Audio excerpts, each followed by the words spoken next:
Because of some cards printed in Bloomburrow, we have another Magic card spiking, and this time it's gone up 425%. And that's not all we're going to talk about today.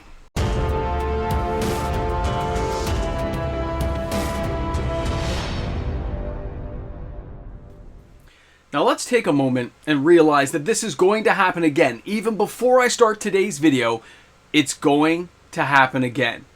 Now we can get started.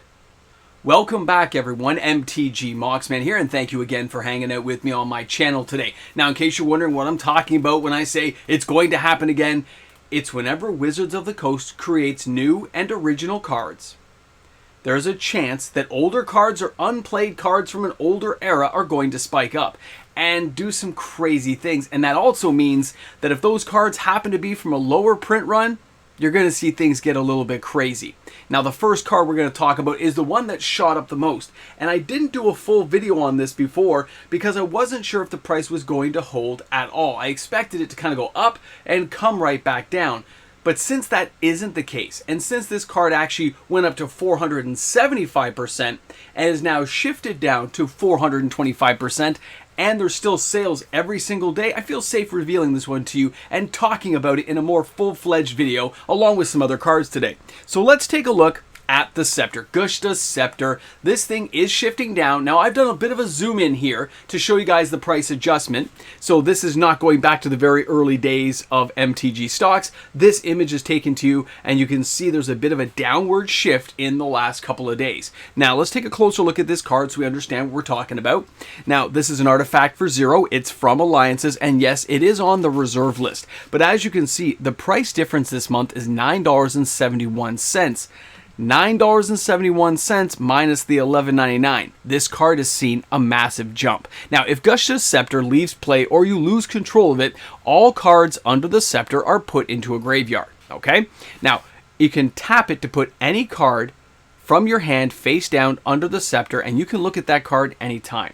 You can tap it and return a card from under Gustha's Scepter to your hand. So depending on the situation, back in the day, we would hide cards from things like a Mind Twister or crazy things like Hymn to Turok. But in the case of this card, that's not what's happening, okay? That's not what's going on, which means we have to jump to the next card that caused all of this, and then we'll discuss what's going to happen in the market space. So here we have Flubs the Fool, Extended Art Buy a Box promo. Now this card is actually going up in value. It's one of the few Bloomburrow cards that seems to be getting a little bit of traction. I wonder why. Well, again, let's take a closer look at the card and see what we're talking about. For a 3 casting cost, 1 red, 1 blue, and 1 green, this 0/5 legendary creature Frog Scout, pardon me, it's a big word in front of me, Frog Scout, has a lot going on. It says you may play an additional land on each of your turns. That's already crazy. And then it also says, whenever you play a land or cast a spell, draw a card if you have no cards in hand. Otherwise, discard a card. So, let's look at that. Read the line again. Whenever you play a land or cast a spell, draw a card. That's a dual effect. This is insanity. Okay? This card unto itself is amazing. And that kind of gives you the understanding of why a card like Gustha's Scepter is going to shoot up in value, because it'll be paired very nicely. It slots in easily to a commander deck that's using Flubs, and Flubs will generate a whole bunch of ramp that players are going to want to exploit in their deck construction. It's a win-win, and the color of this card, the 3 colors chosen to represent that Frog Scout, lend to a lot of possibilities for commander builds. Even if you're buying a card like this and build an entirely new deck, or if Wizards gives you some kind of idea just based on the Bloomburrow cards, we have a lot going on, which means a card like this is going to shoot up. Now, the reason I didn't cover this in a full video like I'm doing now is I needed to see days and days and days of sales. I need to see which stores put wish lists up saying this card wants to be utilized and people want to get their hands on it. So I wanted to look to see how many times this was happening, and it's happening a lot. Okay? This card continues to sell every single day. It made it to my top 10, and I was on the weekend on the Sunday video, and I expected to kind of really edge off after that first week, after the initial kind of excitement of Bloomburrow kind of died down. Now we're on the actual release weekend. We're coming up to the official release date, and it's still hot, and it's still selling tremendous amount of copies, and it's starting to put a strain on supply. Now, the price is dipping down because more stock is coming to market, but there's not a lot available depending on where you are in the world. So if this is a card you want, here's the kicker. Here's the kicker. If you think $11.99 is too expensive, don't buy the card.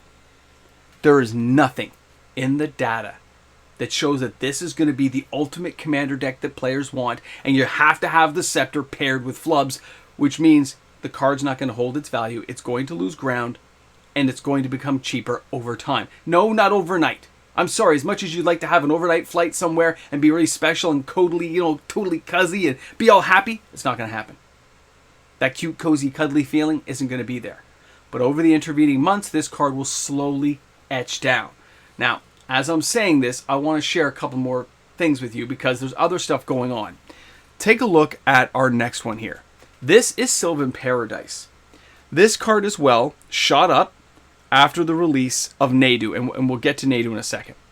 You can see here the card shot up to well over $100 for a near mint copy, and things just got flooded. And that's because Sylvan Paradise says, changes the color of one or more target creatures to green until end of turn. You choose which and how many creatures are affected.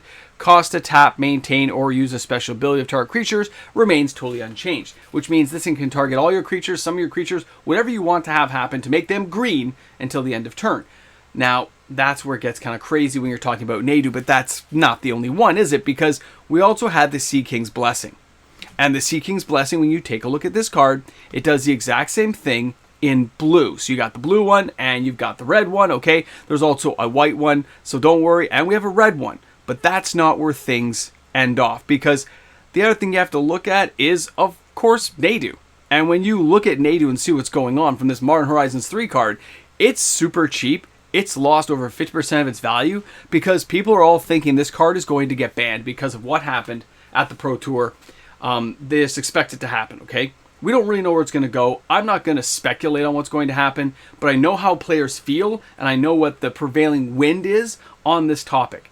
But the fact of what he does and how he fits with Sea King's Blessing, as well as Sylvan Paradise, of course, green and blue, leaves a lot going on for this card. But the thing I'm mentioning is not because of Nadu. It's because both of those cards are still selling.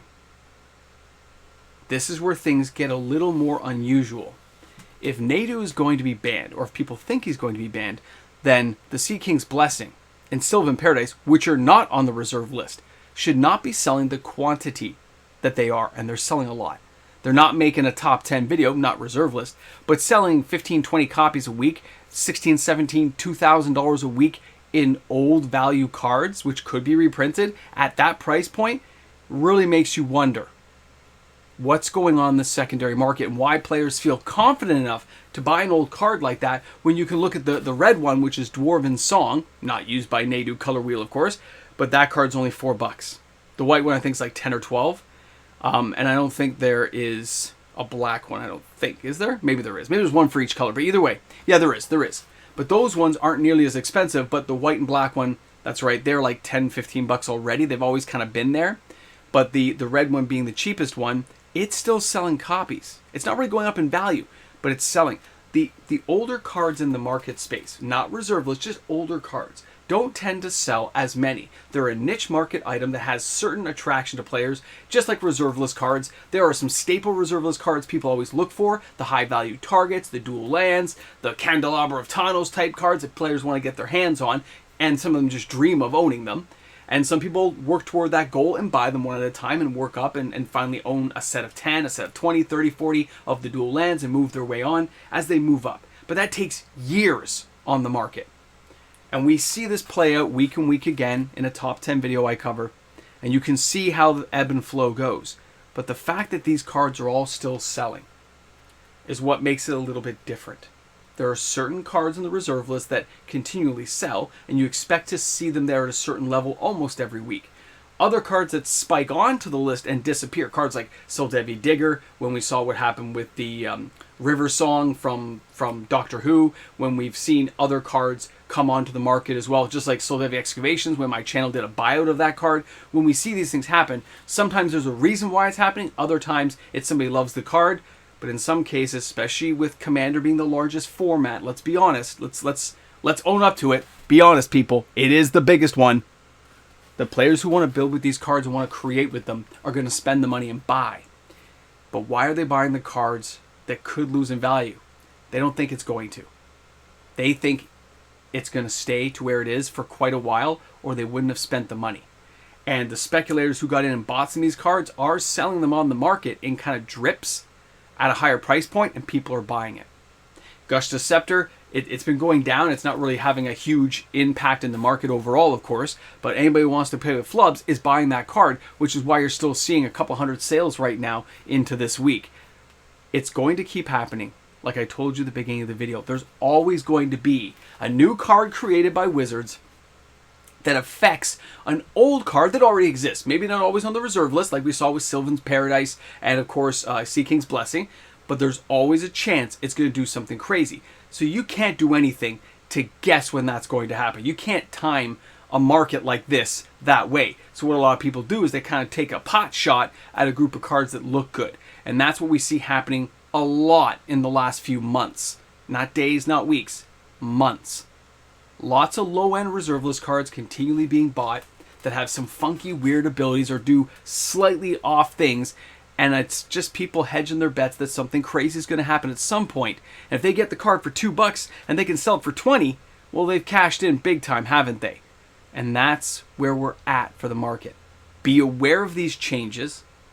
Understand that if there's anything you see that you've thought, maybe that's kind of a cool card, you actually may be right. Your gut may be telling you something.